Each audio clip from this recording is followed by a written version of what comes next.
말씀에 보면은 어떤 율법사가 예수님을 시험하려고 질문을 던집니다. 율법사는 최고의 율법에 대한 권위를 가진 사람 아니겠습니까?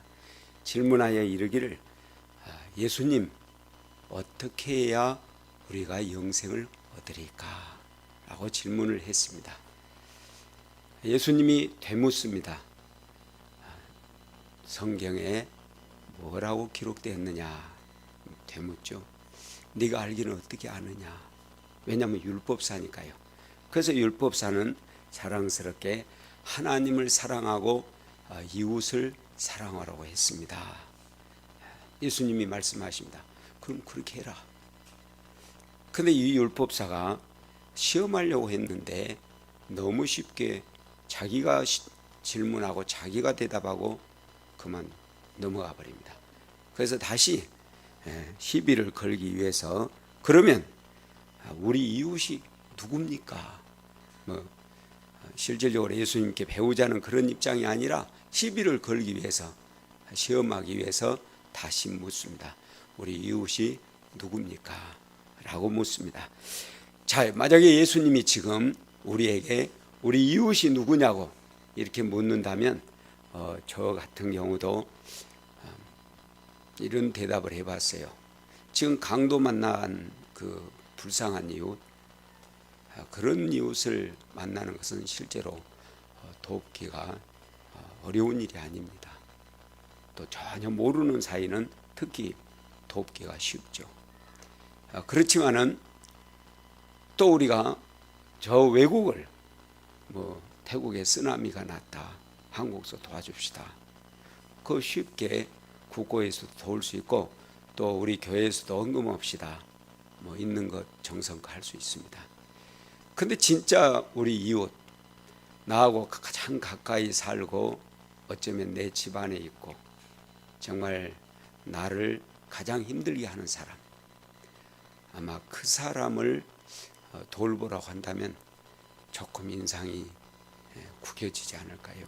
그런 생각을 좀 해봤습니다. 저도 그러더라고요.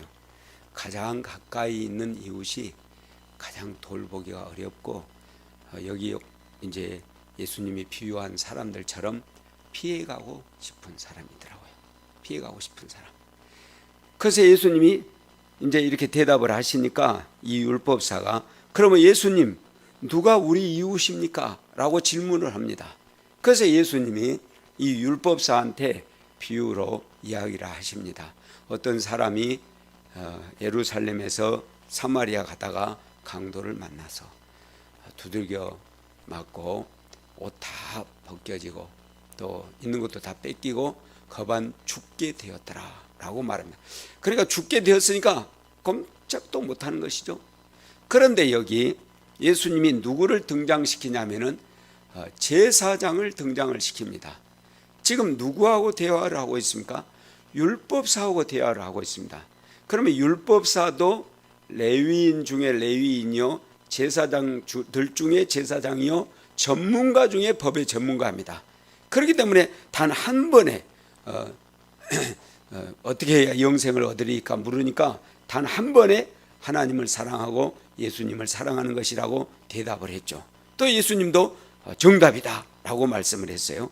그런데 여기 제사장을 등장을 시킵니다. 율법사도 하나님에 대해서 잘 아는 사람입니다. 제사장도 하나님에 대해서 잘 아는 사람입니다. 세 번째 등장시킨 인물은 레위인입니다. 레위인도 어떻습니까? 하나님에 대해서 너무나 잘 아는 사람입니다. 그래서 오늘 이 주시는 이 메시지는 하나님을 모르는 사람들에게 하시는 말씀이 아니고 하나님을 잘 섬기고 또 오늘처럼 예배를 잘 드리고 정말 하나님의 말씀대로 산다고 하는 사람들을 향하여서 하시는 말씀입니다. 만약에 오늘날 이 율법사의 질문을 우리한테 던졌다고 해봐요. 어떻게 해야 영생을 얻으리까? 라고 우리한테 던진다면 우리는 주일학교 때부터 외운 하나님 말씀이 있지 않습니까?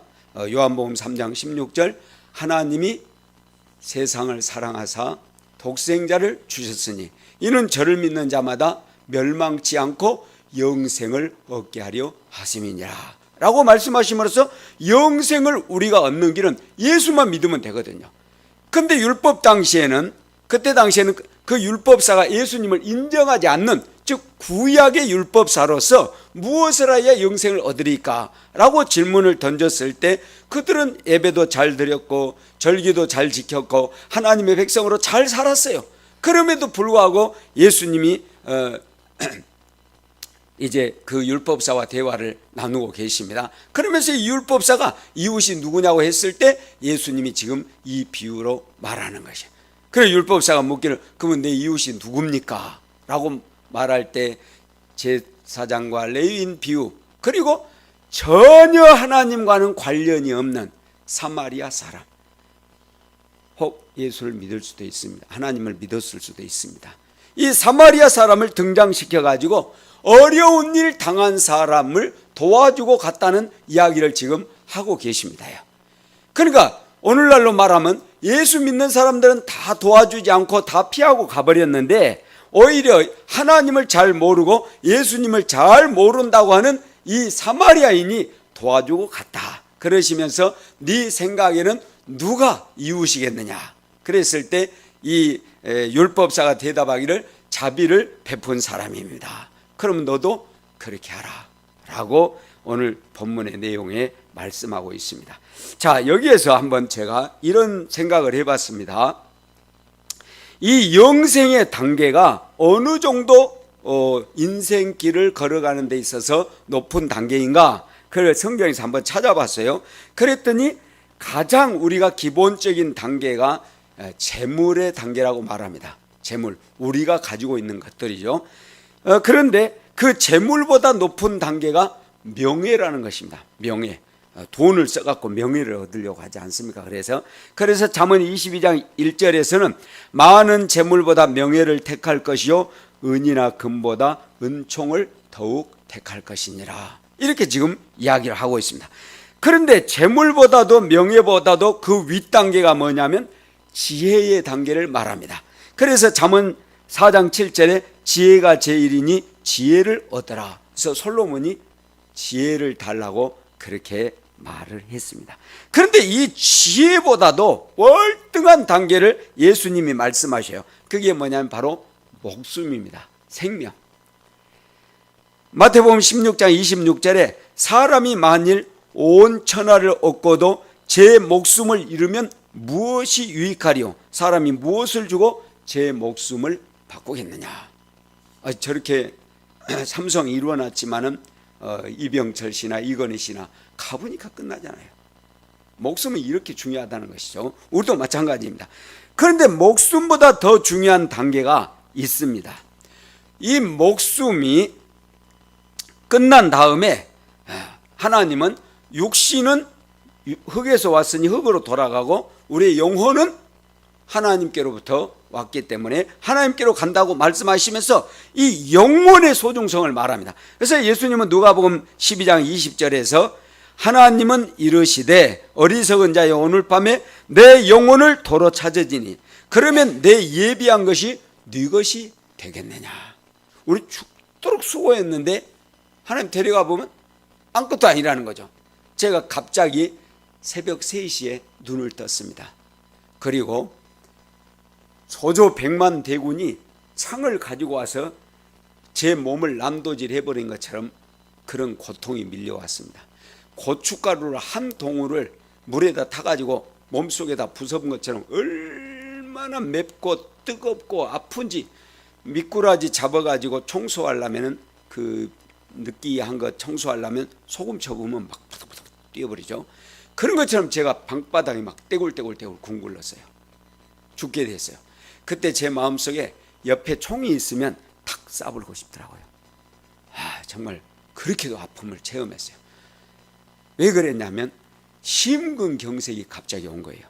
제가 심근경색으로 이 스턴트를 3개를 꼽고 있습니다. 이래봬도 제가 아이언맨입니다. 여러분은 스텐 안 꼽고 있죠? 저는 스텐을 3개나 꼽고 있는 아이언맨입니다. 근데 그때 제가 하려는 이야기는 이제 죽어가게 됐어요. 그게 심근경색 갑자기 돌발하면 20분 후에 죽는다더라고요. 근데 다행히 병원이 가까워서 살았어요. 그랬는데 딱 죽어갈 때 내가 지금까지 27년 동안 선교해 온 거, 그거는 아무 천국 가는데 조건이 아니더라고요. 내가 은혜에 감격하고 감사해서 그 은혜로 살았던 것이지, 이건 아무것도 천국 가는데 도움이 되지 않았습니다. 근데 딱 한 가지 하나님이 내 가슴 속에 던지는 질문, 아쉬움이 있었습니다. 그것은 바로 좀 더 사랑할 수 있었는데 하면서 내가 제일 미워하는 사람 얼굴이 떠오르더라고요. 내가 좀 더 사랑할 수 있었는데, 그 이웃이. 근데 내가 그 사람 지금까지 피했더라고요. 피했다는 거죠. 제사장처럼 피하고 레위인처럼 피하고, 내가 예수라는 이름을 믿으면서도 정말 내 이웃에 대하여서 나에게 상처를 주고 나를 괴롭게 하니까 피했지. 정말 따뜻한 말 한마디, 정중한 의논 한번 해보지 못한 내 모습을 거기서 찾게 되었습니다. 우리 이웃을 바로 이 레위인처럼 우리도 피하려 갔다는 것이죠. 그런데 자, 여기 계속해서 이야기했으니까 그 다음 단계를 이야기하면, 영혼의 단계 다음에 오는 단계가 오늘 던지고 있는 질문, 영생입니다. 영생. 그래서 이 영생에 대해서 예수님은 뭐라고 말씀하시냐면, 마태복음 18장 9절에 만일 내 눈이 너를 범죄케 하거든 떼어버리라. 한 눈으로 영생에 들어가는 것이 두 눈을 가지고 지옥불에 던지는 것보다 나으니라. 영생이 얼마나 중요한지 아시겠죠? 그 다음에 마태복음 9장 43절에서도 만일 내 손이 너를 범죄케 하거든 찍어버리라. 불구자로 영생에 들어가는 것이 두 손을 가지고 지옥에 꺼지지 않는 불에 들어가는 것보다 나으니라. 영생이 이렇게 중요하다 그 말입니다. 그러니까 이 땅에 사는 동안에 불편한 관계성이 있다면, 이 땅에 사는 동안에 내가 마땅히 도와야 할 이웃을 피했다면 그러지 말아라. 차라리 안 피하고 네 눈이 빠져버리는 것이 낫고, 차라리 안 피하고 네 손과 발이 잘려버리더라도 네가 그를 사랑하고 나한테 오라는 것입니다. 사랑하는 성도님 여러분, 내 가슴 속에 머나먼 당신, 제일 가까이 있으면서도 머나먼 당신 이웃, 바로 그 사람을 피하지 않을 뿐만 아니라 돕는 역사, 그를 사랑하는 역사가 이 아침에 제 가슴 속에 일어나기를 조용히 외쳐봅니다. 여러분의 가슴 속에도 동일하게 일어나기를 축원합니다. 그럼 어떻게 도왔느냐? 이 도움의 역사가 일어나는데 우리 한번 33절 읽어보겠어요? 33절 말씀을 보겠습니다. 시작. 어떤 사마리아 사람은 여행하는 중에 거기 이르러 그를 보고 불쌍히 여겨 라고 말합니다. 그 윗구절에 보면 안 읽어도 보고 피하여 지나가고, 제사장도 보고 피하여 지나가고 레위인도, 그런데 이 사마리아인은 그를 보고 피하여 지나가고가 아니라 불쌍히 여겨. 그래서 제가 오늘 설교 제목을 불쌍히 여겨라고 말했습니다. 우리가 만나는 사람들이 불쌍하게 보여질 때 거기에 성령의 인도하심과 역사가 일어납니다.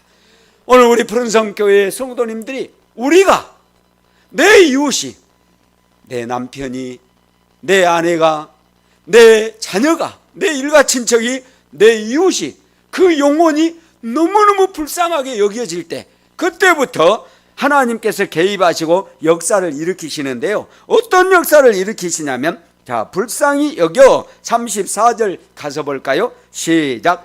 가까이 가서 기름과 포도주를 그 상체에 붓고 싸매고 자기 짐승에 태워 주막으로 데리고 가서 돌보아 주니라. 헌신이 일어난다 그 말입니다.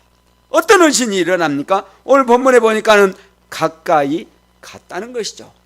남편을 피하지 않고, 아내를 피하지 않고, 자녀들 피하지 않고, 시부모님 피하지 않고, 보기 싫은 이유 피하지 않고 가까이 가는데,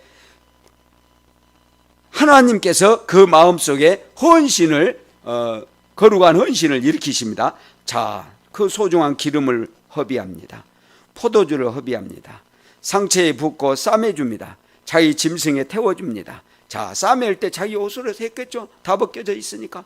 그뿐만 아닙니다. 나가서 주막으로 데리고 갑니다. 요즘 말로 호텔 비용을 지불하고 가서 저녁 내 돌봐줍니다. 35절에 보면 그 이튿날까지 그가 주막 주인에게 이제 말하고 있는 모습을 보는데 그 이튿날까지 도와줬다는 거죠. 그리고 데나리온 2를 주면서 이 사람을 잘 돌봐주시오. 비용이 더 들면 내가 다시 돌아와 가지고 다 갚아주겠습니다.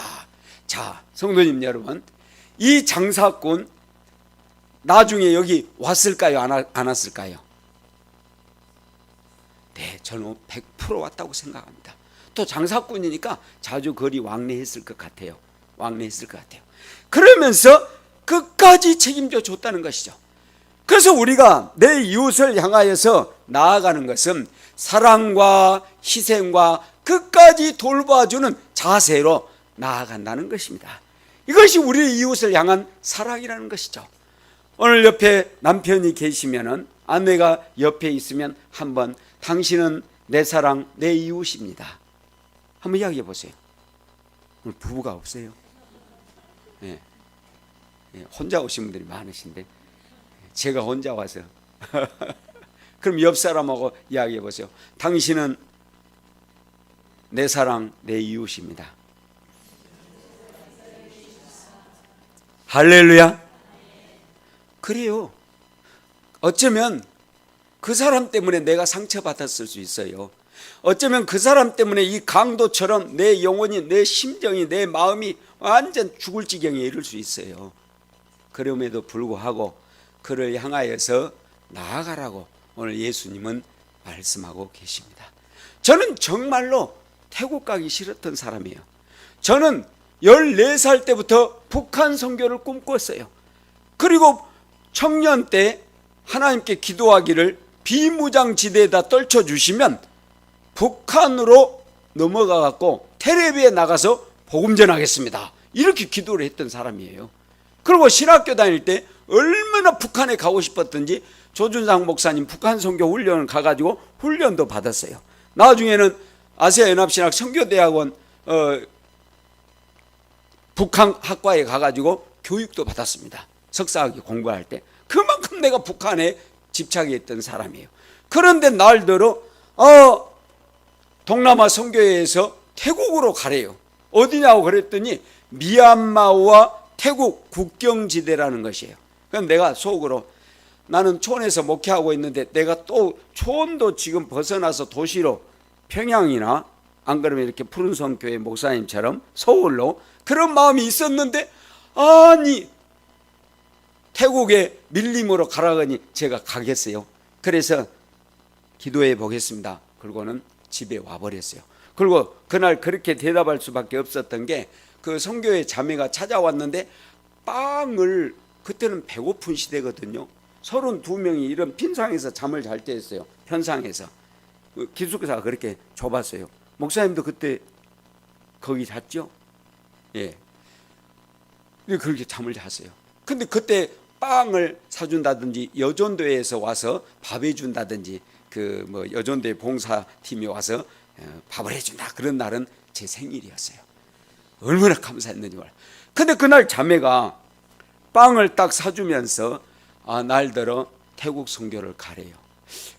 근데 못 가겠다고 말이야 걷는데 빵 먹은 죄로 못 가겠다는 말을 미안해서 못 하겠더라고. 그래서 내가 기도해 보겠습니다. 그러고는 와버렸어요.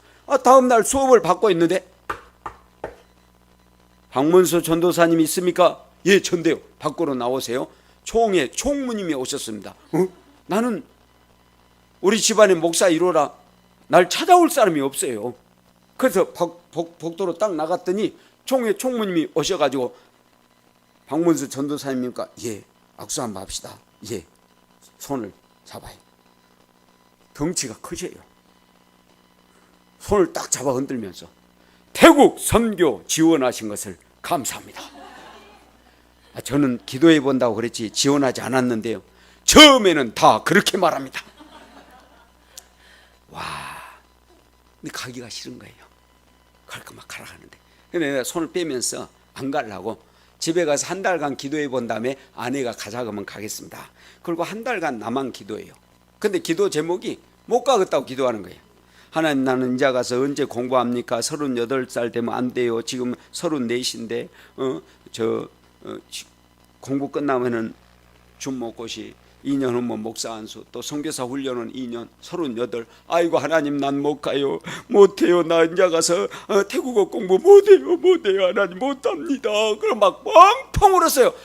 근데 하나님이 일을 시작하시더라고요. 찬송이 가슴에서 울려 퍼지는데, 할 수 있다 하시니는 나의 능력 주 하나님. 아유, 신맞이하지 말라고 가라 하시네. 믿음으로 간다 하시는, 막 내가 못하겠다고 하면 하나님은 할 수 있다고 하시고, 내가 피한다고 그러면 또 찬송이나 피하지 말라.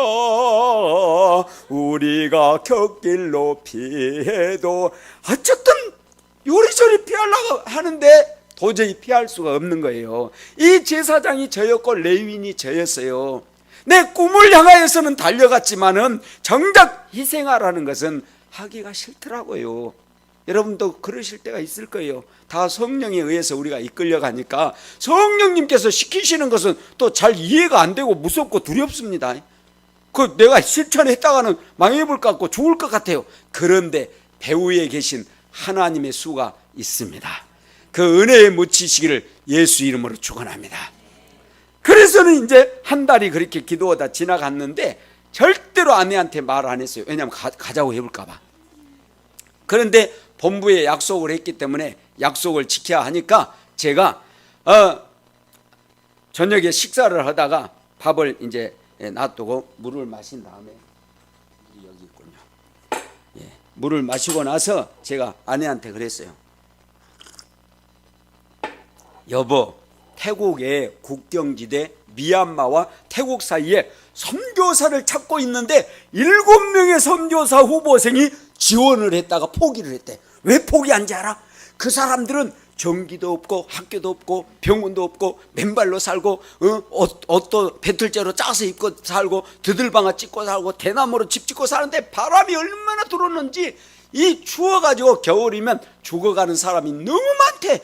여보, 그리고 거기는 제일 문제가 밥이 없어서 화전을 일고 먹고 사는데 얼마나 식량이 부족하든지 노인들이 겨울이면 수두룩하니 죽어간대. 여보, 그런 데는 갈 곳이 못 되지? 정말 그러겠네요. 그렇게 말을 해야 돼요. 근데 우리 아내가 나를 뻔히 쳐다보더니 수제를 빼고 물을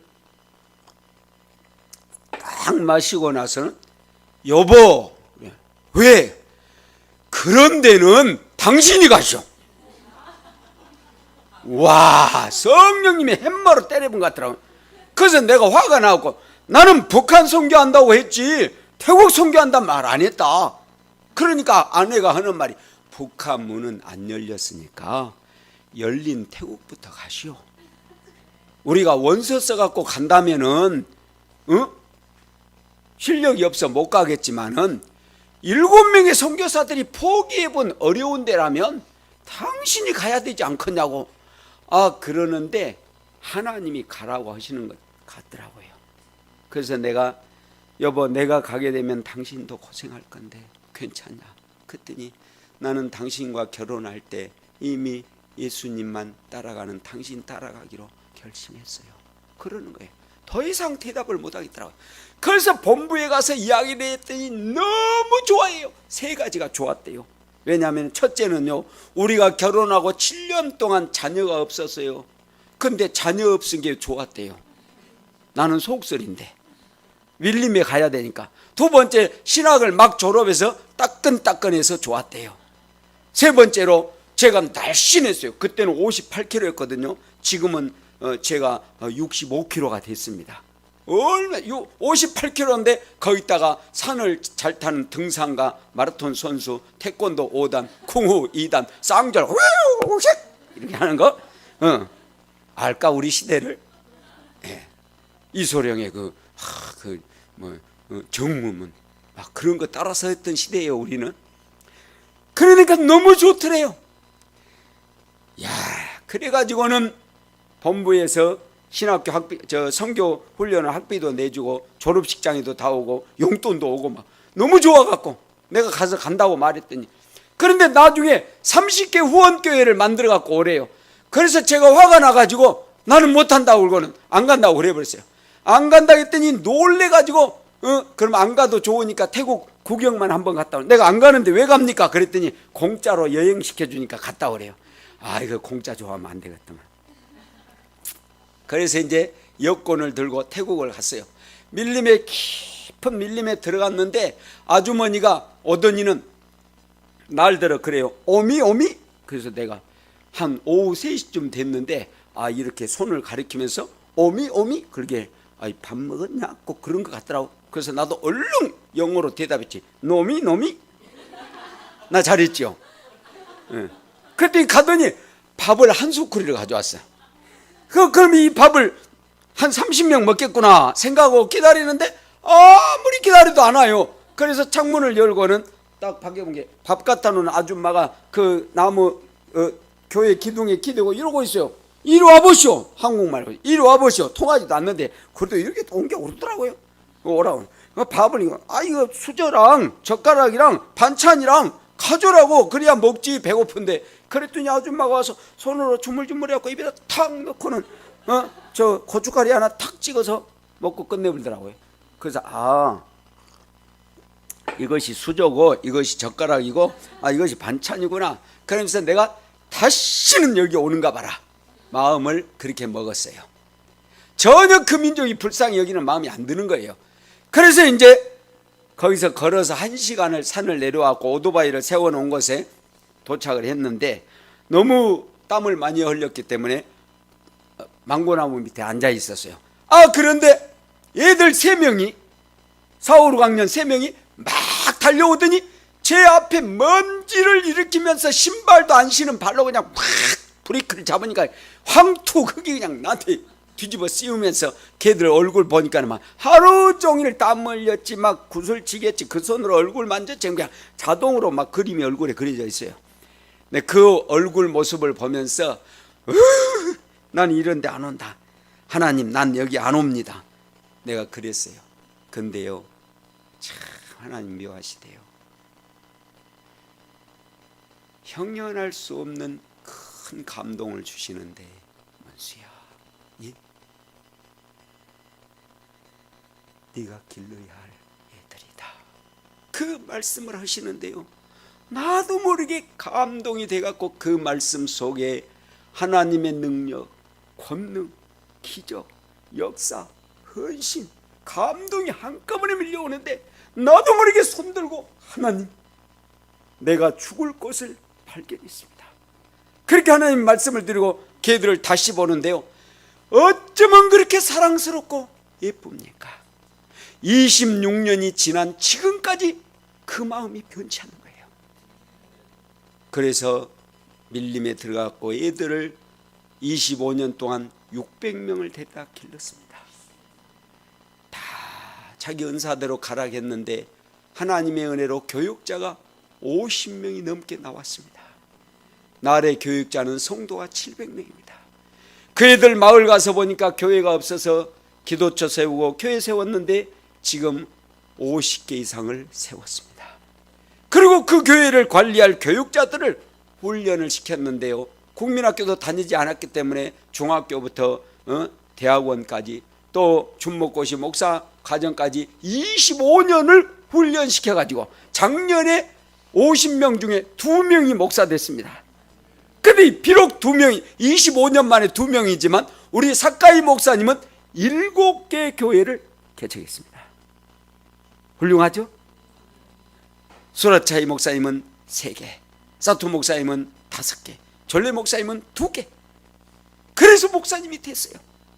근데 내가 밀림을 다녀보니까 540개 마을이 있는데 우리 옴코이 군에만 8만 명이 놀고 있는 거예요.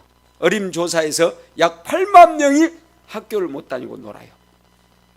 그래서 하나님, 저 불쌍한 영혼들 어떻게 하면 좋습니까? 하고 하나님께 기도하는데 하나님께서 부흥집회를 열어라 감동을 주셔서 부흥집회를 500명부터 시작했는데요, 1000명, 1700명, 3000명 목표에 3200명이 왔는데 중풍병자가 왔어요. 그래서 예수 이름으로 명하노니 일어날지어다, 일어날지어다 했는데 중풍병자가 일어나서 걸어가 버렸어요. 이게 소문이 나가지고 5회 때에는 5000명 목표에 5400명이 왔어요. 6회 때에는 10,000명 목표에 12,000명이 왔어요. 그래서 지금은 그 중앙집회가 3만 명을 향해 가는데 제가 감당할 수 없어서 6개 교단에 넘겨버렸어요. 당신들이 하라고. 저는 더 깊은 밀림으로 가서 500명부터 다시 시작했는데 지금 2200명까지 모였어요. 그래서 이 집회에 나중에 우리 최 목사님을 좀 모셔가려고요. 아멘. 감사합니다. 예, 하나님 그렇게 역사하시더라고요. 그래서 나는 정말 가기 싫었던 사람인데 하나님이 감동을 주시니까 내 마음속에 얘들이 불쌍하게 보여지고 카렌족 민족이 불쌍하게 보여지고 주님이 내 가슴에 감동을 줘가지고 지금까지 이 태국 선교를 감당을 해내오고 있습니다. 그러면서 제가 제 마음속에 질문을 던집니다. 네 이웃이 누구냐? 어쩌면 내 이웃이 나를 가장, 다른 이웃은 차라리 돕기 쉽다니까요. 외국 다 선교비 보내는 거 좀 보낼 수 있잖아요. 별로 마음에 부담 없잖아요. 그뿐만 아니라 어이구 누가 이웃에 지금 병원에 입원했대 조문 가고 돕고 할 수 있잖아요. 그러나 내 가슴을 아프게 했고 나를 상처 나게 했고 내 영혼을 그냥 지구 우리말로 뭐니 꾸격꾸격 해버렸고 이런 이웃에 대하여서는 내가 용납하기 힘들고 용서하기 힘들지만 그런 사람마저도 불쌍히 여길 수 있는, 무엇보다도 우리 이웃의 영혼의 도적 맞은, 영혼의 강도 맞은, 태국은 2500년 동안 불교 강도를 만났어요. 우리 조선은 어쨌나요? 500년 동안 유교 강도를 만났잖아요. 그리고 고려는 어쨌나요? 500년 동안 불교 강도를 만났고 신라는 1000년 동안 불교 강도를 만나서 우리가 나라가 도합 2000년 동안 타종교의 강도를 만나 죽어가고 있을 때 우리 흑암의 땅, 우리 민족을 불쌍히 여겼던 토마스 선교사가 언더우드의 글을 보고 아펜셀레의 글을 보고 하디 박사의 글을 보면 주여 이 불쌍한 땅을 긍휼히 여겨 주옵소서 하고 들어왔는데 100년 만에 이런 기적이 일어났고 선교사를 세계에서 비율로 볼 때 1위로 파송하는 나라가 되었지 않습니까?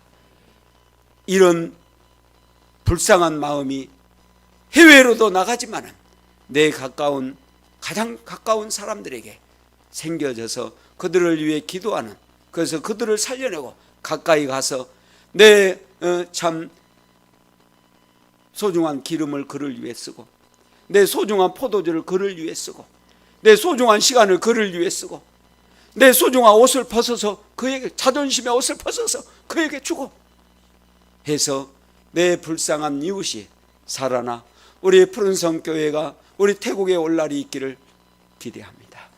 주님의 이름으로 축원합니다.